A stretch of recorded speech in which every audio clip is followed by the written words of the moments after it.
Klasemen Grup A Liga 2 Indonesia setelah PSPS taklukan Sriwijaya FC, PSMS runner-up, Embu juru kunci.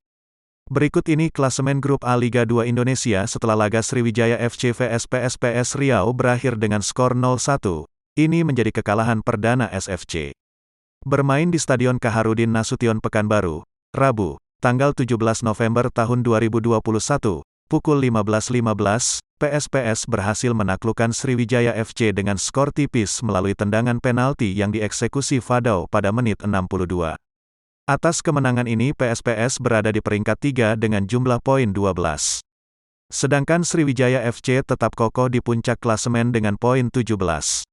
Sementara di posisi runner-up klasemen Grup A Liga 2 Indonesia masih PSMS dengan jumlah poin 13. Sedangkan Muba Babel United masih di dasar klasemen dengan jumlah poin 3 dari 7 kali pertandingan. Jangan lupa subscribe, share, komen, dan like ya!